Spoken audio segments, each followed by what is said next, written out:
Good evening, everybody. Thanks for this opportunity, and a big thank you to 75 odd people who are here listening to this old guy on a Thursday evening at 8:30 in the night instead of going out for a drink and having some fun.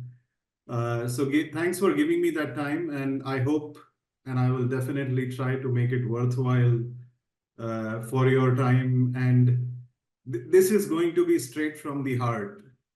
I hope I can do justice. And please feel free to ask all your questions in the Q&A tab on the chat. And I'll try and cover as many questions as possible as well post my monologue for the first 30 minutes or so. So here we go. So this talk is actually structured in 5 different phases, of which clearly one of them is yet to come.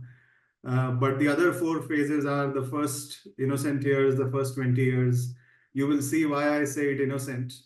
The second one is the experimental phase, did everything possible under the sun. And then some serious turbulence, and finally how it all sorted out in the end. But I think I am fortunate to have got this opportunity to have this kind of a life. While you were going through it, of course, it feels painful, but I think it's just phenomenal. So jumping straight into the innocent years. This is why I called it innocent. Like, look at this picture, right? A 16-year-old did not even know how to dress properly with some yellow sunglasses and a red shirt. A lot of you may not have probably heard the town Devas. This is the town that I came from. This is where I did my schooling. About 1 to 1.5 lakh population at that time. This is a town right next to Indore in Madhya Pradesh. And there was one English medium school where I went to. And again, very fortunate to be a part of that school. We are living in a very individualistic society. But today, can you imagine living in a house with 15 people? That is how I have been brought up. And today also we have a joint family in India, while the second generation has all left and gone. But when we meet 24 of us together at least once a year, when we try and make that happen. While there are benefits of living in an individualistic society, I think if we can learn to live, because this is a team, and if we can learn to live with the team with all its strengths, then there is no better place than family. So I'm proud of my upbringing and where I lived. And even today, the family and the extended family is very dear to me. So I don't know if you know this place called Maheshwar. This is a place close to Omkareshwar, and this is where the journey really started. I was 16 years of age and I had drowned in Narmada. Not too many people know about this, but today I decided, I don't know why I felt I should just go ahead and open the kimono.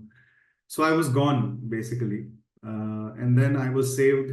I used to have long hair at that time. Somebody pulled me by my hair, and what you see in movies, Pani bhar gaya tha andar, and I was out unconscious. But here I am. From that incident to today, because this is for me a second life in any case, and it has just been phenomenal. But at that time, yes, it was scary, but then it made me even more fearless, saying, so what, right? And why I say that is what you will see as we go along and as I talk along. And then finally, look, I did my schooling from St. Mary's Convent in Devas. Fortunately, I had some good performance, good numbers, etc. And you know, this SRCC in Delhi has this concept of first list, second list, third list, and so on. First of all, I didn't even know what SRCC was, right? So this is a 17-year-old who finished his school and took admission in a college in a place called Indore. And I had started going to college like 3 days. This was in July of 1990. July of 1990. Some of you probably were not born also by then. So July of 1990. And then somebody comes home, like my mama was visiting from Delhi, and he came home and he said, "Hey, what are you doing?" Like he came for 24 hours, I still remember. And he asked me, "What are you doing?" I said, "I just joined college, etc., etc. And these were my marks and so on." He said, "Why are you doing? What are you doing here? Like, pack your bag and let's go to Delhi tomorrow." And literally, this is what happened. क्योंकि पता नहीं होता था उस समय, मतलब इतना information नहीं थी, नॉलेज नहीं था, इंफॉर्मेशन ओवरलोड नहीं था. So and my dad and the whole family said, "Okay, जाके देखो क्या होता है." And then first list, second list, and third list of SRCC was already out. So you know what happens when the three lists are out, there is no chance in hell that you can get admitted. But I remember I went to SRCC, and like what principal would say, he said, "Look, your results only came 2 days earlier and you were not aware of this because I was from a state board examination. However, I meet your cutoff criteria, and so if my results would have come earlier and if I would have come here earlier, I would have got the admission." The principal said, "Nothing doing. We can't take you in because the three lists are over."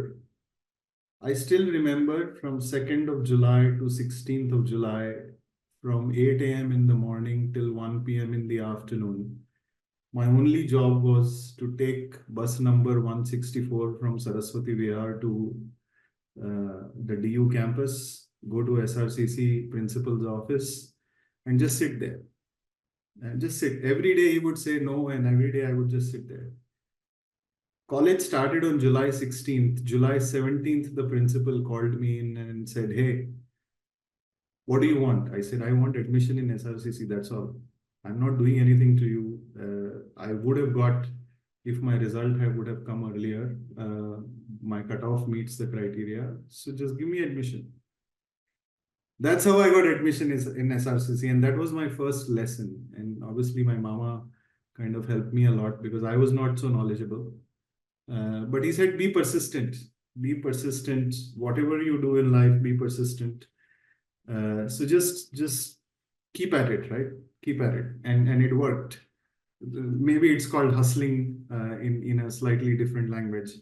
So these were the first 20 years of my life. SRCC was great, the first 3 years. And then started the real journey, right? Which is the next phase, which we call the experimental phase. And given my Maheshwar story, given where I was born, joint family upbringing, and the SRCC, and the whole life actually, there is one word that I use always, which is gratitude. So whatever happens in life, always be filled with gratitude, because that works. So the experimental phase, quickly moving on, because I think otherwise I'll just take time talking. There were only three streams at that time, right? Once you completed your school, people said, "Hey, what is it? School or college? What is it that you will do?" And it was engineer, doctor, CA, and so I decided to choose CA. Fortunately, I got a rank in CA inter final. I was an all India ranker. And then those days where this is not the telegram, the messenger, this is the telegram, the post office used to send a telegram, right? तो घर पे Telegram आ गया कि Anderson Consulting wants to do an interview with you. So I had 7 rounds of interviews, got into Anderson Consulting, was supposed to do CA functional work, and they put me in coding. And because they put me in coding and sent me to London and put me there for 2 years, I didn't like it. I left coding and I came back and I went back straight to Indore because I didn't want to do coding for a simple reason. And then there was a family business which we wanted to start at that point of time, and I was supposed to had to be in Indore for a few years. So we started selling ready-made kitchens. Now, today it looks like everybody knows about ready-made kitchens, but 25 years ago, nobody knew about it. And I could not raise capital to expand the venture. So another failure that hit me, saying we went from zero to like 3 crores of turnover in a span of 2 years, which is a lot, by the way. But we couldn't raise capital, and so it was time to reboot. I was married at that time. I had a kid, and I had to reboot. And that reboot was hard, which is basically to go for an MBA, study abroad again, with my better half and with a child, to kind of prove again to the world that okay, we can still do something. Because I went back to Anderson Consulting and they said we can't give you credit for these 3 years that you've spent in your own business. Today, entrepreneurial experience is valued a lot, not 25 years ago. So did a reboot, did my MBA, and the main point that I wanted to say here was, look, whether you choose Anderson Consulting, I could have continued in coding and I could have followed the path that the world told me, saying coding is good. And this was the time when SAP was hot. So you learn SAP coding and it'll be great, but it just didn't gel with me. Similarly, when I was not able to raise capital for my business, then I decided to do an MBA. A lot of people said, "Hey, look, how are you going to manage it? How are you going to manage your family, study, funding the MBA, etc. How is it going to happen?" And I just listened to my heart, and I still to date I listen to my heart. This is another thing that I want you guys to remember, right? Forget about my story because story is just story. But ask yourself this question whenever you listen to your heart, because brain can justify anything. Once you make a decision with the heart, the brain will justify either way. It can justify if you decide a yes for something, it can justify if you decide a no for something. So it's important to listen to your heart and just be fearless in what you're doing, which also means having belief in yourself and having the conviction in yourself to be able to do what you want to do. Because these transitions are not easy. The world operates in a very different environment. And I got said no so many times from so many people, but I just kept at it. Right? I remember I have never got a job in my life with a headhunter, and I hope nobody is from the HR headhunting space. No offenses meant to them, because the client gives them a mandate saying, I want this background, then this background, then this background for people to be able to come and work. And I had to explain my story saying I have so many changes in my life, but I never got a job with a headhunter. I had to just try everything on my own. But what kept me going was listening to my heart, having a conviction in myself, and being fearless. That's all. So now this is the most interesting time, right? This story gets even more interesting. So I did my MBA. I got full scholarship in MBA, so I was able to fund.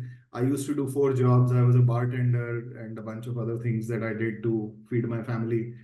Post MBA, got picked up by AT&T in their financial leadership program, and then there was this H1B crisis, and I came to India. This was telecom time in India in 2005.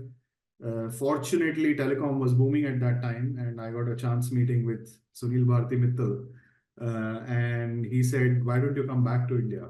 And here, like, my wife was not ready. We had 2 kids by then, but when जब लक्ष्मी जी आके बोलती है कि टीका लगाना है, तो उस समय ये नहीं बोलते कि जाके मैं मुंह धो के आता हूँ. Like, when opportunity knocks on your door, at that time you have to accept it. And if it feels right, you have to accept it. You can't just belabor it and say, give me time. And then a bunch of things happened in life in the next 5-7 years. I lost 4 jobs in 3 years. From Airtel, I went to private equity in bearings. The bearings job happened because I was in an elevator with somebody and I got 3 minutes of time with that guy, and he was working in bearings, and I said, "Hey, I want to meet you for a coffee." And that's how it happened. But I lost that job because there was fight between 2 partners, etc., etc., and I got caught in the crossfire. Joined Wasserstein as their CIO for India. Bruce Wasserstein passed away in New York. They decided to shut India. The first thing that the family did was shut India. So I again went out of job. joined Nokia, worked with them for 9 months, was in Finland, Denmark, etc., etc. And then Nokia was acquired by Microsoft, and my job was made redundant. And a similar story with iFarms, which was a food and agri-based private equity fund. But how did I keep going in all this? First of all, look, I'm very grateful to my family, to my friends, including one of them who's right here, Rajiv Bajaj. Just whenever I needed somebody, I had that ecosystem. And unfortunately, in today's world, you have 500 likes and 1,000 comments on your Facebook and LinkedIn. But when you search for 5 friends, you probably don't have them. But my story is different. Like, if I write to somebody, people do respond in 24 hours. And that's because I have kept agenda-less relationships in my life. But here, look, all this happened after the 4th job going away. I was a bit perturbed. I was like shoulders down, neck down, and was not knowing what to do, right? So the first thing that I picked up was marathon running. I became a marathon runner, and I did about 4 or 5 marathons in 3-4 years. My ecosystem came to my rescue, and I became vulnerable, and I like raised my hands and I said, I need help. I need help. And it's okay. We are human beings. All of us need help. A lot of times, our ego becomes so big that we feel ashamed to ask for help. But I was shameless. I said, look, I need to do something. Books help. So I used to read quite a lot. And one of the things that I learned from my childhood, and even in my schooling, college, and the job era, was somebody told me once, if you earn 10 rupees, you assume that you only earn 6 or 7. The balance goes somewhere which you don't have access to. And that philosophy, it's changing a lot. I see the numbers of savings rate going down in India, and people are now living in the present. I may not agree to it, while you should live in the present, which absolutely is true, but that doesn't mean that you spend 8 or 9 or 10 out of 10.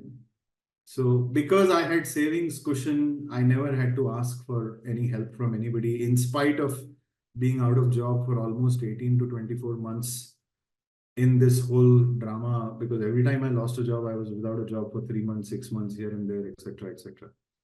So serious turbulence that happened. But again, ecosystem helped, and positive habits helped a little bit. But friends and family was the biggest help, and keeping my expenses in check always helped. So this is again interesting, right? So this was in 2012. I was out of iFarms, and I have to narrate this story a little bit because Snapdeal at that time was almost neck and neck to Flipkart. Very small. A friend of mine forwarded me a e-commerce kind of posting saying CFO needed for e-commerce company. And look, here I am. I have never done a CFO role. Yes, I have a finance degree. Yes, I've done consulting. Yes, I've been an entrepreneur. Yes, I have done private equity. I've been in different sectors, but I've never done e-commerce, and I have not been a CFO at all in my life. And there is this job that comes up, and I have this wild idea saying, hey, why not pitch for it? Let's see what comes out of it. So I approached the headhunter, and standard response from the headhunter, no, your profile will not fit, etc., etc. So I just asked the person, I said, hey, look, can you tell me what is the name of the company? और India में ना confidentiality तो मतलब होती नहीं है लोगों में, तो बता दिया उन्होंने मुझे कि कंपनी का नाम क्या है. I got to know the name of the company, and then I basically figured out how to get to the founder of the company through the right channel. And I just said, the message that I wrote to him was exciting enough for him to give me 10 to 15 minutes of time. That's all. I said, give me 10 minutes of time, you will not regret it. And I can't remember the exact lines now. And this is the time when I was about 40 in terms of age, and this founder was 28 or 29. I'm talking of Kunal Behl. So I go there and I meet an interesting, right? So Headhunter has already discounted me. I get a meeting, I go there, and then Kunal Behl asks me for two assignments. He says, assume that you've got the job. What will be the first 90 days of your CFO function? How will you organize it? What all you will do in the job? And second is, he gave me one line answer question. He said, assume that we have 100 crores of revenue, create a business case. These are the two questions. And then the third one, he said, you have 48 hours to do it. That's all.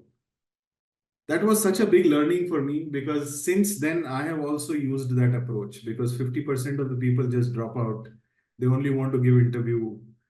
काम जब करना पड़ता है तो सबको मुश्किल होती है कि इतना काम क्यों करा रहे हैं इंटरव्यू में मेरे लिए.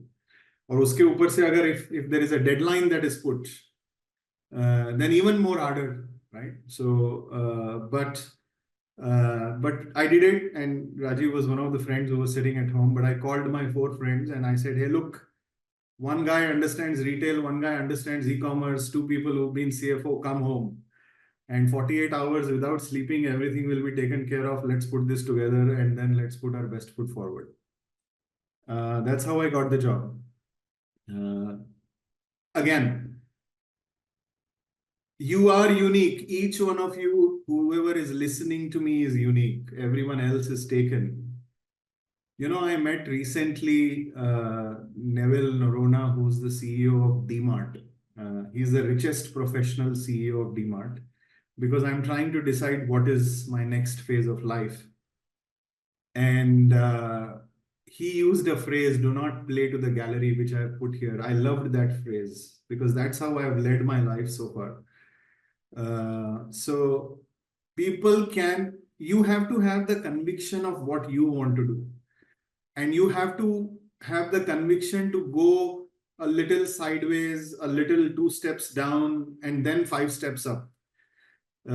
This is not a staircase. Life is not a staircase where you will only go up, right? You have to sometimes take a side move, sometimes go 3 steps down to eventually get to where you want to get to. And I think that's what I followed. You find your own spot and be brutally honest to yourself. Wishful thinking में और काम करने में बहुत फर्क होता है.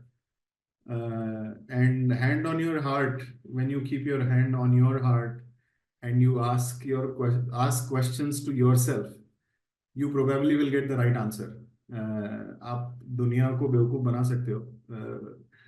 Like you can gossip and do storytelling in front of everybody and anybody, but you can't make a fool of yourself. So if you are convinced, you will get to where you have to get to. Whatever changes you have to make, you will be able to make. Of course, you need to have the necessary capability and common sense required for the role. And for that, if you need to do upskilling, etc., and acquire more skills, sure, right? Like I went for my MBA. I recently did a course from Harvard. Before that, I went to INSEAD. So always invested in my learning, sometimes on my own money. Because it's okay and it is important, which is what I guess you guys are doing with Hero Wired. So yeah, Snapdeal, great journey, 75 million to 5.5 billion, 200 people team to 6,000 people team, 7 people finance team to 300 people finance team. And then kind of the whole leadership team of Snapdeal left in 2015 because of some disagreement with the founders.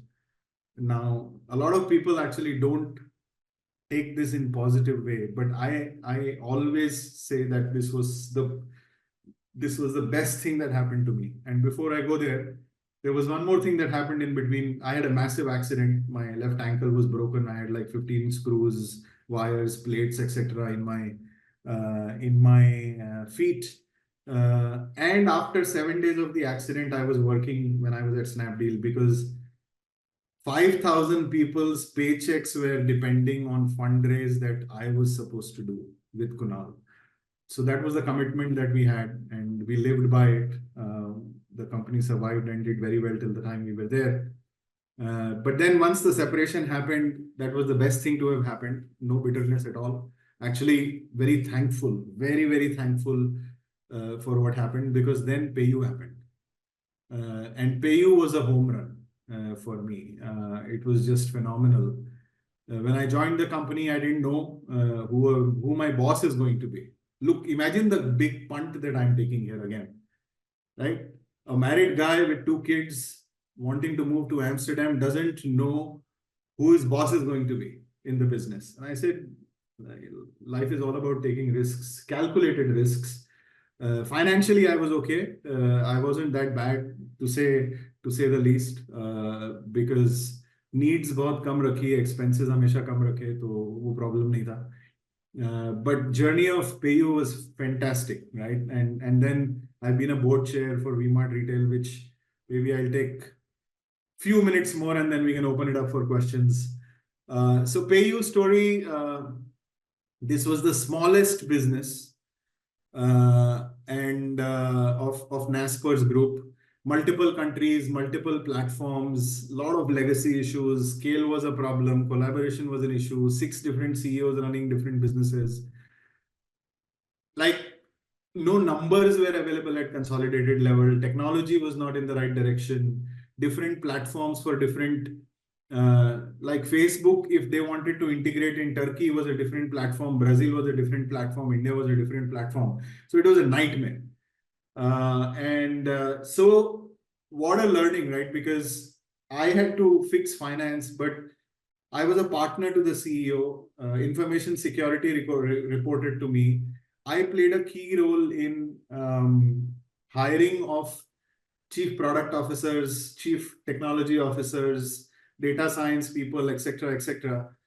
So we followed some from the books, get the wrong people off the bus as quickly as possible, get the right people, fix the platform. First of all, got the car into shape. Like, we had car with 4 different wheels. The steering wheel was not functioning, so we made it functional. The car started moving. And then we started upgrading. So then we started ruthless execution, acquired growth engines. I spent every week 3 days on a flight. And this was 28 countries that we covered. The business went from 100 million to 1.5 billion. We made 59 acquisitions over a period of 8 years, deployed $1.5 billion.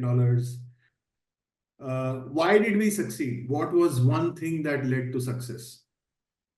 I think it was the best leadership team ever that I have worked with. So people matter. The 6 people that work together, because everything else was a given. Capability was a given, but it was more about leadership team. And that too, people were in different places, right? So somebody was in Amsterdam, somebody was in Dubai, somebody was in Poland, somebody was in Colombia, in Latin America. So endless communication, single-minded vision and focus, and the team that made it happen. So last year, September 30th, I completed 8 years at PayU, and I retired. We created value for the business. We sold 25 countries business, combined the India business under 3 entities into one CEO, and the entire leadership team of 5 leaders left. 1 leader is remaining who's running the India business. So that's the PayU story. Valuation went up from 500 million to 5.5 billion. And the company was very fair in terms of kind of sharing the wealth with the employees. And I think 500 people in the company had options, and everybody was reasonably rewarded. So that's kind of PayU story. Again, to highlight it, like, I was a finance background, but I was handling information security, like cyber security. How did that happen? Because I think I knew how to ask the right questions. I went out and met some cybersecurity experts, acquired a little bit of capability. I was not technically savvy to be able to fix things, but I was able to navigate as a manager that function alongside finance and M&A and so on. And then lastly, a VMart story, which is again Now, this is where general management, and I've learned so much from here because I've been on this board when the company was 20 stores to now it is 450 stores. It's the extremely humble founder. This is one of the few companies in India where a founder and company has an independent chairman. Raised private equity in 2009, went IPO in 2013. मुझे याद है 2013 में जब IPO हो रहा था तो सब दोस्तों को मैंने फोन किया था, यार शेयर्स को सब्सक्राइब कर लो, बहुत अच्छी कंपनी है, everybody please, 1.05 times is what we got subscribed. It was not like today where there is mad rush in the public markets in India right now. But 1.05 times over subscribed.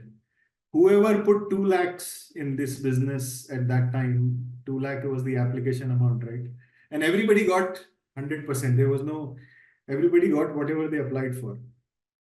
That 2 lakh has become 20 lakhs. So not bad. Not bad at all. 10 years, if 2 lakhs becomes 20 lakhs, that's good, right? But more importantly, right, this is a company which is an epitome of corporate governance. We received an award, Institute of Directors, London. How the company has transitioned from a small company to a mid-sized company to a large company, and now competing with the likes of Reliance and Tata's, etc., and still keeping the head high and fighting it out. But phenomenal journey here as well. Learned a lot, but contributed also a lot in the process. And just to kind of sum it up, I know you probably will have a lot of questions for me, but look, this is, if there is one slide that I want you to take away from here outside of, and I will be available not just for this call, but if you guys need any, like if you have any questions in future, etc., you can always reach out to me. So what does all this mean, right? First is gratitude. Whoever is on this call and whoever is listening to the call, I think all of us are reasonably okay when we look at people around us. Expenses versus income, and today's world has too many distractions. I live in Dubai, which is even bigger in distractions, but when I moved to Dubai and I bought a small car, people were looking at me saying, hey, what's the issue with this guy? And I never got invited to certain parties after they saw my car. And I didn't care. I couldn't care less. It doesn't matter. Listen to your heart. Think about it. Take any example. Like, let's say you have to go and attend a friend's wedding. And your heart says yes, but your heart says yes, then you can justify it. And if your heart says no, you can also justify it, because one way you will say पैसे बचेंगे, नहीं जाऊंगा, travel नहीं करना पड़ेगा, office से छुट्टी नहीं लेनी पड़ेगी, और जाओगे तो your mind will justify saying, wow, it will be great fun, I will be able to meet all my friends, etc. This is a lame example, easy, but put any decision of your life here, listen to your heart, and then the heart decides, and the head rationalizes. You are unique. Everything is possible. Impossible also says, I am possible. You need to have the capability, by the way, right? You can't, like, if there is a job for Python coder or a data science specialist, then you need to have that inherent knowledge of the field, unless you are in a managerial position like what I was when I was doing information security, because CEO of a company does not have all the capabilities. Then he can have the right people in the right places and ask all the right questions. But if you're wanting to do a specific job which requires a specific technical capability, then obviously you need to have it. But you can always move into adjacencies. I never did accounting, never. I never passed a single accounting entry in spite of being a CA, and I became the CFO of a company. But the reason was, nobody could come and bluff me on accounting saying, this is what this is. No. I said, I know accounting. I know how the entry is done. You explain to me how the entry is done. So if you have the technical knowledge of the field that you are in, then you are better off There is no substitute to hard work. There is no substitute to hard work, period. And this is very underrated in some sense. And then lastly, right, which sometimes once you start getting gray hair, you start getting wisdom more, I think, which is, I'm sharing another slightly sad story, but just 2 hours before this call, I lost a friend of mine. He was 54, fighting with cancer, and very dear friend. But because this was scheduled and I couldn't say no, so I had to do it. But why am I sharing this? Because happiness and peace of mind is underrated. Be yourself, everybody else is taken. So do not look external, look internal. You will get to where you have to get to, and you will be a happier person. And that is what matters. Nothing else matters. I will pause here my monologue, and I open it up for questions to Anu, Rajiv, whoever is on the call. Let me just go to the last, maybe let's keep this slide so that people can mull over it. And over to you guys for questions. Thank you, Aakash. And firstly, actually, you never told any of us that there was something that happened. So It doesn't matter. That's yeah. life, man. It's okay. Thank you. Thank you for your time. Thank you for sharing something very personal. We generally, when we invite CXOs, we invite successful leaders. We generally hear of very great achievements, but it's rare to people to share a lot of vulnerabilities and openly. We started getting some questions. So we have not ordered them in any fashion, so we'll just post them to you one by one. And again, please appreciate we have a diverse body of learners. Some may be with 0 to 5 years of experience, some may be with 5 to 10, some may 10 to 15, and also some may be with 15 to 20. So one learner has a question, and I'll just verbatim read out, which is, to be successful, one has to be persistent with actions. So perseverance. But how to be persistent, or how to have perseverance by overcoming distraction, disappointments, discouragements. Distractions, disappointment, discouragements. How do we still persevere and keep moving? Excellent question. Excellent question. And this is the problem, right? This is, unfortunately, you have to be really, really strong-willed for that. So I use this, I use this quite often, called the KISS principle, keep it simple, stupid. So distractions, I don't have an OTT account, by the way, because I don't have time to watch Netflix. And I don't have time to watch Amazon Prime. And this is serious, right? I don't have an OTT account. So choose what you want to choose. Nobody is forcing you to do anything. Nobody is forcing you to do anything. You yourself are forcing because the world is doing certain things, so I have to do it. No. So that is how you overcome distractions, because you have to say no to a lot of things. To say yes to a few things, you have to say no to a lot of things. And you choose, because life is also all about choices. Disappointments and discouragements, I wouldn't even call it disappointment. Just change the phrase to say learning experiences is, every disappointment is a learning experience. I remember, because I come from Indore, and I remember I had to go to this High Court of Indore once, and there was a chai wala there. This is, I think, a 25, 30-year-old story. And he had this blackboard where he used to write a quote every day in Hindi. So there was this quote that was written there one day, which I still remember, which says, "अनुभव पाने के लिए बहुत कुछ खोना पड़ता है." So, which means to gain experience, sometimes you have to lose a lot. And it's okay. It's okay. When you have disappointments, when you have discouragements, first you define those as learning experiences and not disappointments and discouragements. Second, why are you guys listening to me today?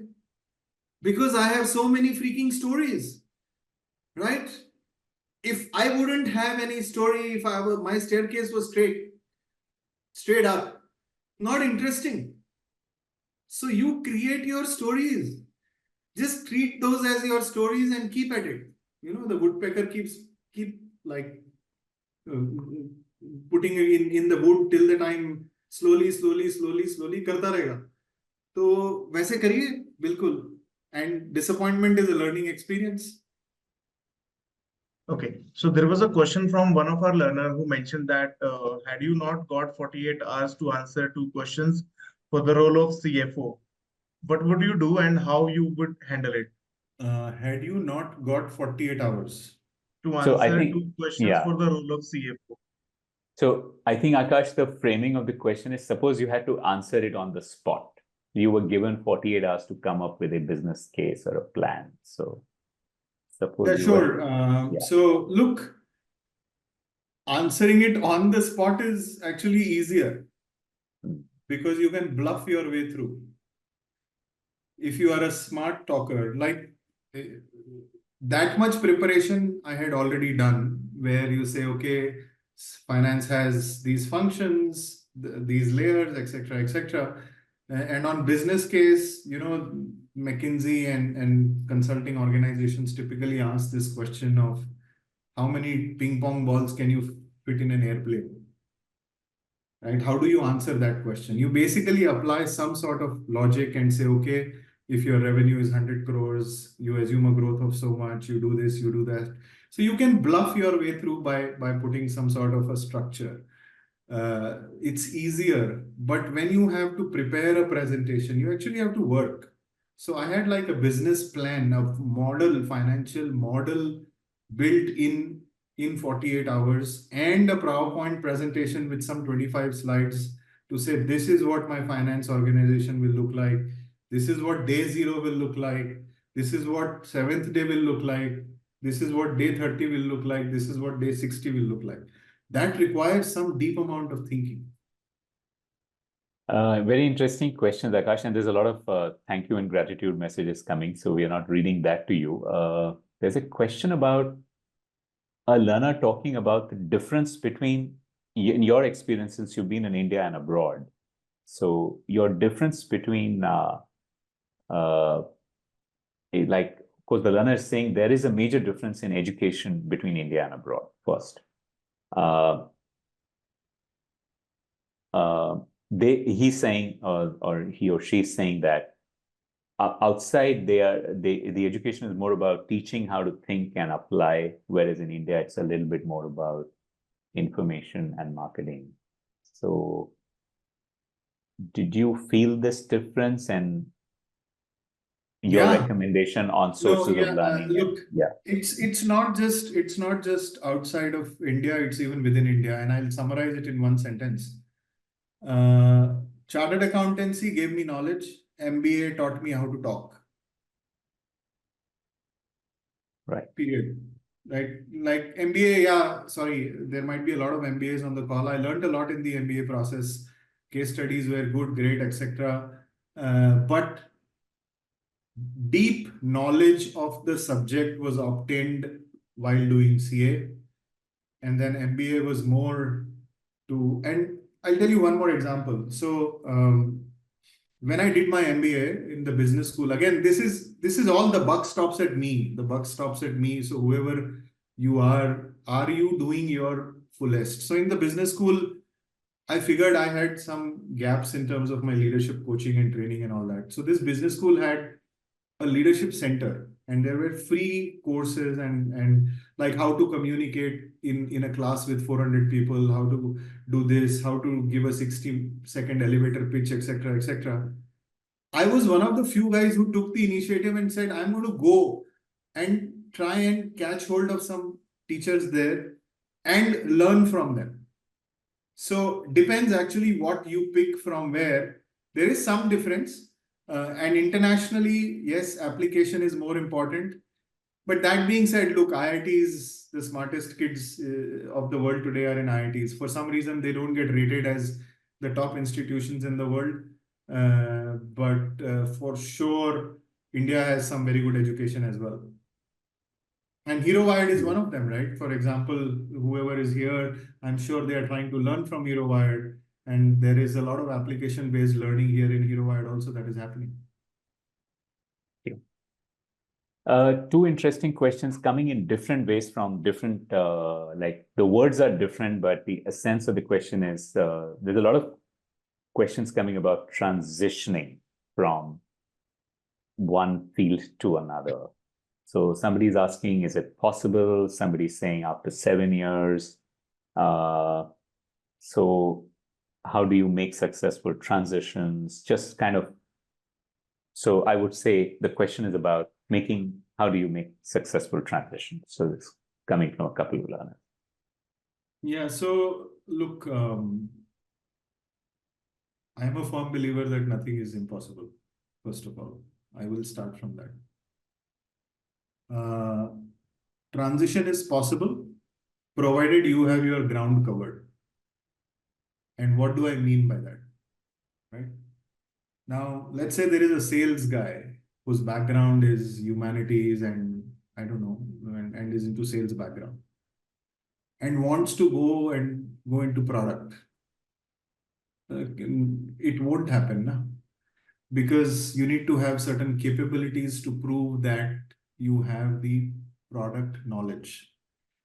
So as long as you have your bases covered, which means if you want to shift from one field to the other, which is adjacent, that is very much possible. Like I went from strategy to private equity to CFO to M&A but these are adjacent fields in some ways.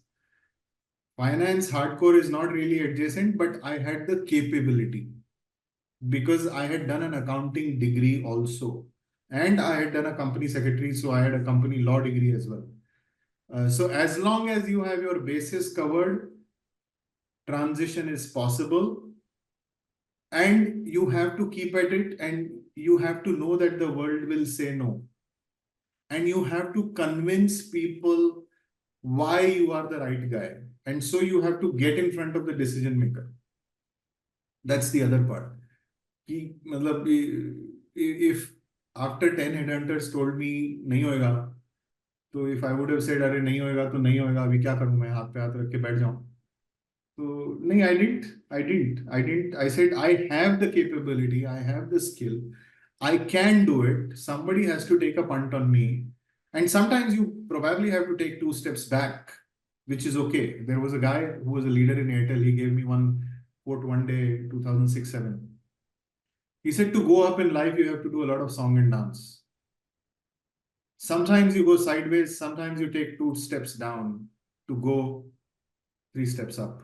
You know, when I moved from Airtel to Bearing Private Equity, I did not negotiate my compensation at all. And I said, even if you don't pay me for the next 3 months, it doesn't matter. How many of you can make that statement? So look inside first. And then, yeah, if that is the case, if people see your passion and if you bring the necessary knowledge, but if you have a great attitude, you will be able to do it. Why not?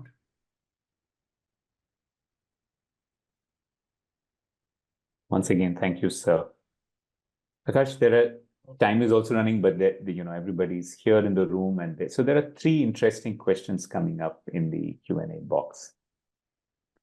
One is very interesting and it's pretty generic. So the learner asks about decision making.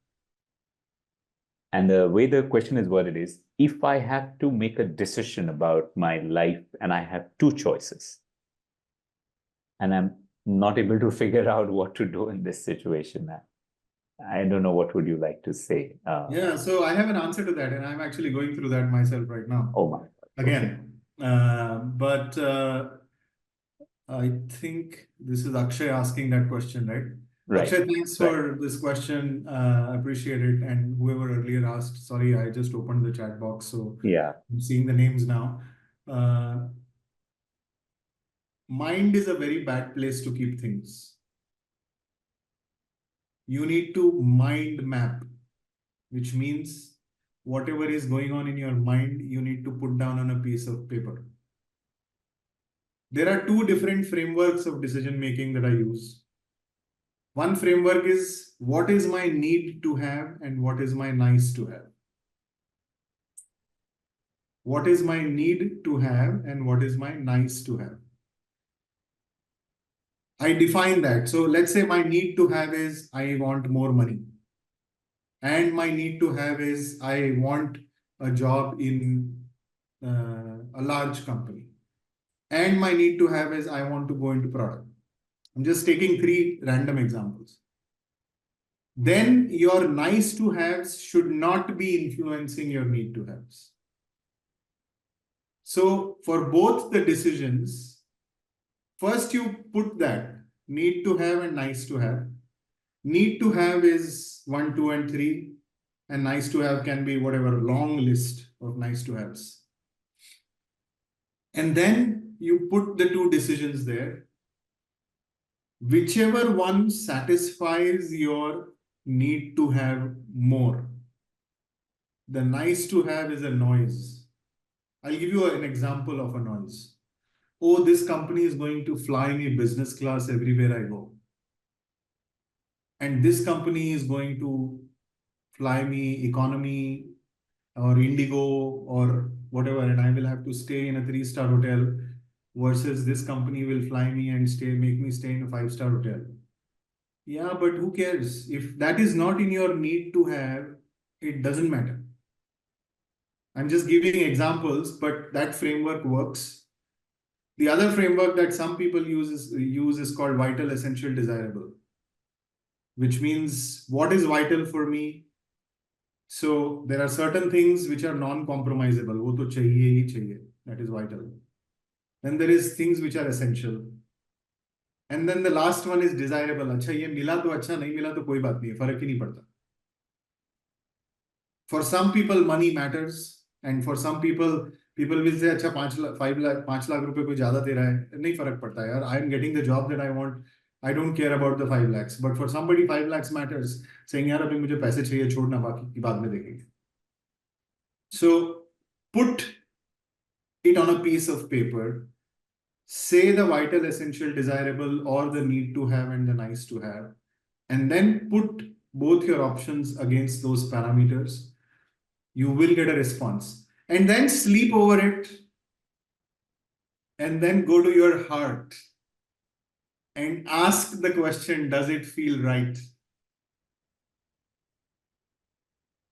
And again, the answer will come. There is a saying that somebody says, which is how you make a decision by the heart, right? Once you've decided, okay, amongst the options A and B, I'm going to choose option A. And then you sleep over it for a day or two. And then you take a coin. Heads option A, tails option B. You toss the coin, but before the coin comes down, you have the answer within yourself, because you will think, oh, heads ही आना चाहिए, मुझे option A choose करना है. वो पता लग जाएगा उस समय. So yeah, that's long answer, Aakash, but I hope this helped, Akshay. No, it did, and I was just recalling and getting a few messages from some of our learners on my chat, and I think we are your we are honored to have you here, but there is a personal connection between us. I must mention to to everybody in the room that I have seen you work, and I have seen you work on your different career phases and different challenges, and you work very hard, Aakash, and you are a epitome of hard work, and I know for you've taken many challenges and how much you work hard for them. It's just unimaginable. So I just wanted to put it out there. I don't know Rajiv, if you have. thanks for this, but I want to make a comment for the group. Yeah. You know, the more you do, the more you can do. Good. The more you do, the more you can do. Right. And so constantly challenge yourself. Yeah. I want to take this question. This is an interesting question here. Sorry. Please, Do you sir. feel satisfied reaching all these levels? You feel that the purpose of life has been fulfilled because you said that you're preparing for the next phase. If not, how do we define success? Great question. I don't know. Nobody wrote the name. It says test. So maybe somebody. But look, first of all, success is a journey, not a destination. And enjoying the journey is most important. The second piece is the company in the journey is even more important. So who are your companions in this journey makes the journey even more beautiful. That's my definition of success. So it's not a point in time. And yes, if you would have asked me this question at the age of 30 or 40 or now at 50, I have always had a fulfilled life most of the time. So even today it is fulfilled. But yeah, God has given us this life to do something, right? So we should be doing something. And so the plan is to do something more. But otherwise, it's very fulfilling, and the company and the journey matters the most. Yes, and we are blessed to have people like you supporting us. Also, and likewise, Hero White team is also blessed because we come across, our learners actually inspire us because they are facing their challenges and their growth mindset, brings them time and again, and they want to upskill from one to the other. I know, Aakash, you can read the question, which is, there's a bit of a question. I think it came in 2-3 phases. One is, how do you manage? I think maybe we put it out there. How do you manage or face partialities in business, in office, and how do you find the strength? If you have faced office partialities and politics, then how do you find the strength to come back? Yeah, I don't know. Yeah, it's a great question. Yeah, it's a great good question. Yeah. Very good question. And the way I have managed it is I have not managed it at all. Which means I never got involved in any sort of politics. Never. And it's hard to stay away. You have to be very careful. What does that mean? You don't gossip about people, with people, for people, behind people, etc., etc. My conversation with people in the office is very objective. ये करना था, किया क्या, अच्छा ये हो गया, ये नहीं हुआ, क्यों नहीं हुआ, क्या कर रहे हैं. And the most interesting aspect, especially when you're running a diverse organization like 28 countries, right? People can do finger pointing and say, oh, that CPO didn't do my job, that CTO didn't do my job, this guy didn't help me, and this guy didn't give me resources, etc., etc. When people start talking about other people to you, it's time for you to end the meeting, reschedule the meeting, and get all the stakeholders in the same meeting. Saying, oh, अच्छा उसने नहीं किया, एक काम करते हैं, let's reschedule the meeting. Let's get that person, and you in the meeting, and let's discuss it again. Period. So I did not manage it because I'm very bad at it. If somebody tells me to manage it, I'm very bad at it because I'm very blunt, I'm very straight, and I will shoot in my foot.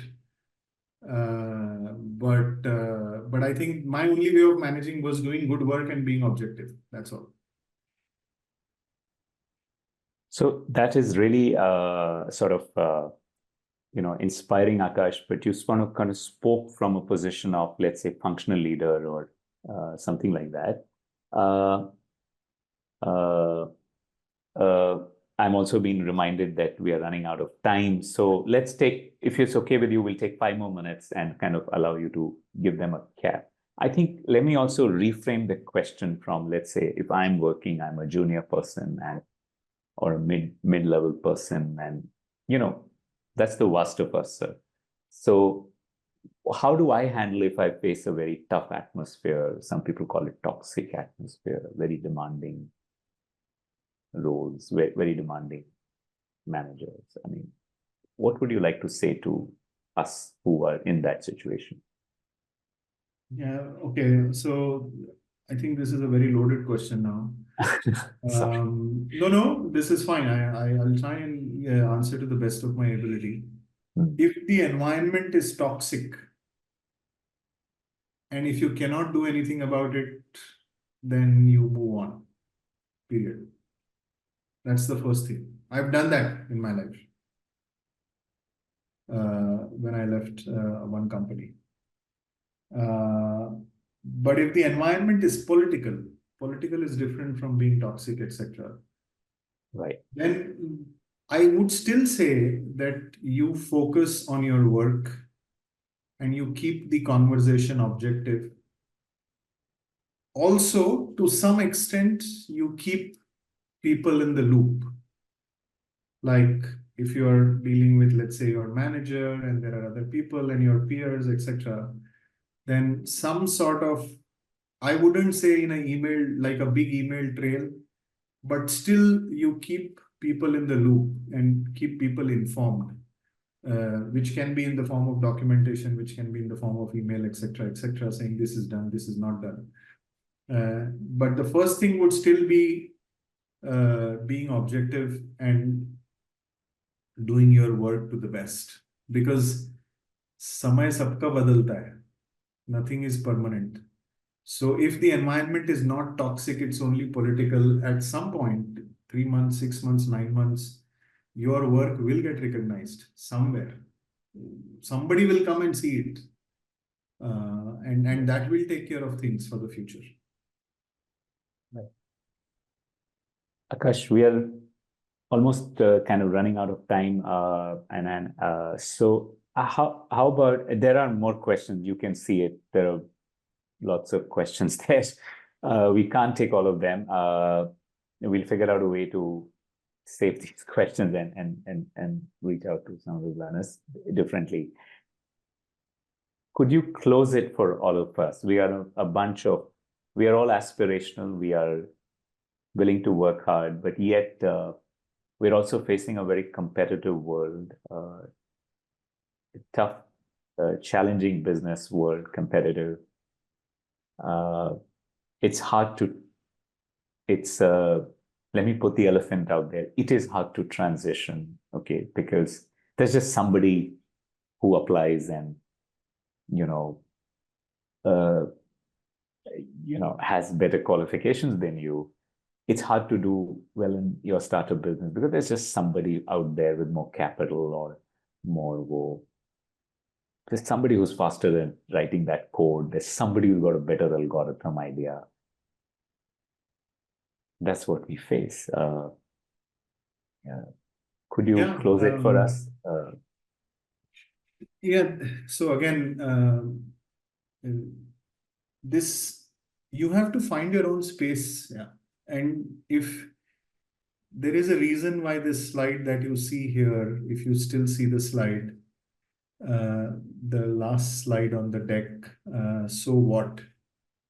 Every word is very carefully chosen, right? So you have to find where you stand. Like, I know that I cannot be, like, there are people who are better than me, even when it comes to CFO role, etc. And it's okay. What is the primary objective? The primary objective is to be happy and have peace of mind. Start from there. The primary objective is not, यार वो Audi चलाता है, मेरे को Audi कब मिलेगी? Yeah, that guy is driving, I don't know, Hexter these days or whatever, MG Hector. And when am I going to have that? No, I think the primary objective is happiness and peace of mind. Start from there. And then hear what I said, listen to your heart. There is no substitute to hard work.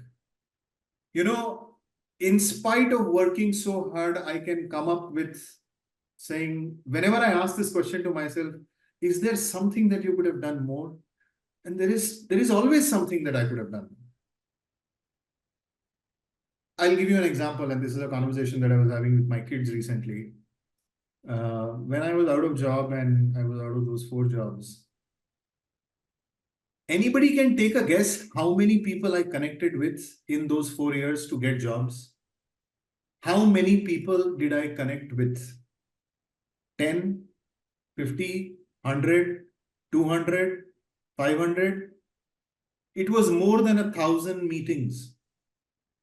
And I had an Excel log saying, इसको इस तारीख को मिला, इससे ये बात हुई, 15 दिन के बाद में फॉलो अप करना है मेरे को उससे कि अरे यार आपने क्या किया, कुछ किया. Everybody is busy and there were certain rules.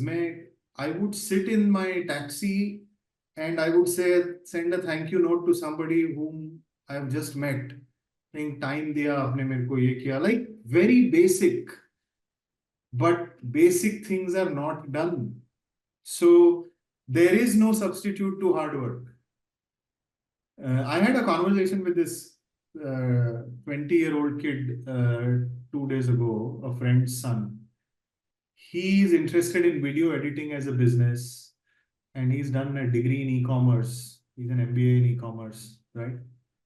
And he was loitering around and he was saying, no, I want to get into dad's business of video editing, etc., etc.